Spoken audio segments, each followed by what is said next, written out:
Oh, hey, you're here. I'm so glad you would join me today because we are on chapter 24 of David Walliams' Billionaire Boy titled The Rajmobile.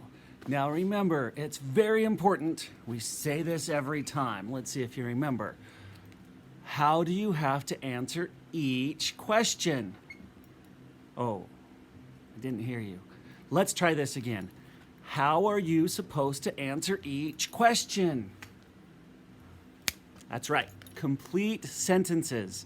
Not one-word answers. Not something that you wouldn't normally say. I wouldn't just say to you, tags. Like, get your tags. I would say something like, get your tags. Or I would say, get your tags so you can get points when you go to music or when you go to PE. That's a complete sentence. So, make sure you use a complete sentence which starts with a... Perfect. Starts with a capital. Ends with a... Yes. Thank you. All right. Let's get started with chapter 24, The Rajmobile.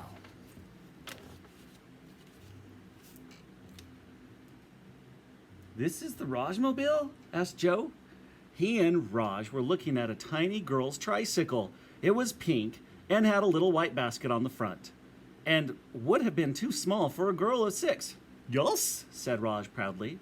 When Raj had mentioned the Rajmobile, Joe's mind had conjured up images of Batman's Batmobile, or James Bond's Aston Martin, or at least Scooby-Doo's van.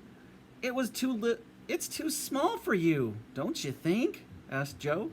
I bought it on eBay for $3.50, Joe. It looked a lot bigger in the photograph. I think they had a midget stand next to it in the picture. Still, at that price, quite the bargain. Reluctantly, Joe sat in the basket on the front as Raj took his place on the saddle. Hold tight, Joe. The Rajmobile is quite a beast, said Raj before he started pedaling. And the trike trundled off slowly, squeaking with every turn of the wheels. Ring! That wasn't, I think I've done that joke too many times now. Hello, said a kindly but sad-looking lady at the door of flat 112. Are you Bob's mom? Asked Joe. Yes, said the woman.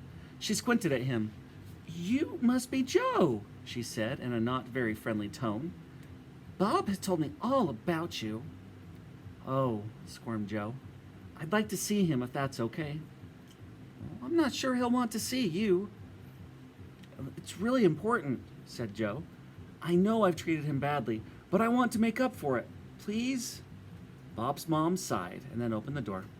Come in then, she said. Joe followed her into the little flat.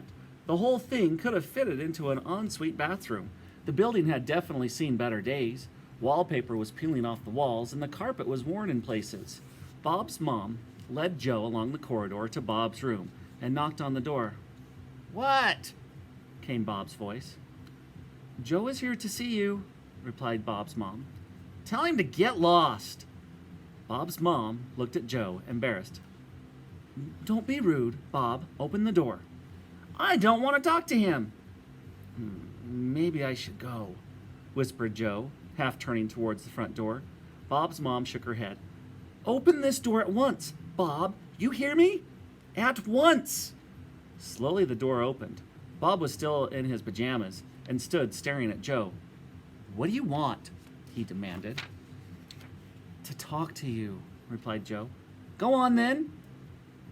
Shall I make you two some breakfast? Asked Bob's mom. No, he's not staying, replied Bob. Bob's mom tutted and disappeared into the kitchen. I just came to say I'm sorry, spluttered Joe. It's a bit late for that, isn't it? Said Bob. Look, I am so sorry for all the things I said. Bob was defiant in his anger. You were really nasty. I know. I'm sorry. I just couldn't work out why you were so upset with me. I only gave the grubs money because I wanted to make things easier for you. Yes, but... I know, said Joe hurriedly. I realize now it was the wrong thing to do. I'm just explaining how I felt at the time. A true friend would have stuck up for me, supported me, instead of just flashing their money around to make the problem go away. I'm an idiot. Bob. I know that now. A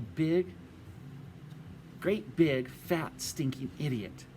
Bob smiled a little, though he was clearly trying hard not to. And you were right about Lauren, of course, continued Joe.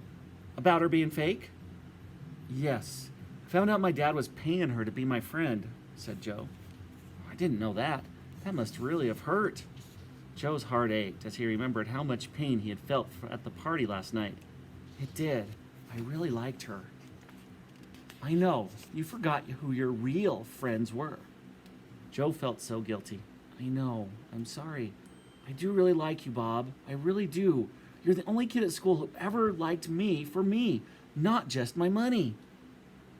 Let's not fall out again, eh, Joe? Bob smiled. Joe smiled too. All I ever wanted was a friend. You're still my friend, Joe. You always will be.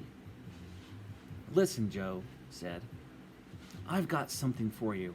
A present to say sorry. Joe, said Bob, frustrated. Look, if it's a new Rolex or a load of money, I don't want it at all. Joe smiled. No, it's just a Twix. I thought we could share it. Joe pulled out the chocolate bar, and Bob chuckled. Joe chuckled too. He opened the packet and handed Bob one of the fingers. But as Joe was about to scoff the chocolate and caramel-topped biscuit, Joe, called Bob's mom from the kitchen. You better come quickly. Your dad is on TV. All right. So that is the end of chapter 24, the Rajmobile. Now remember to answer your questions with complete sentences. Make sure that they start, let's do this again.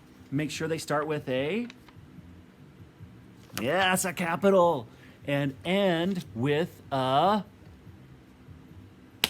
not a fart, that's right, end with a period.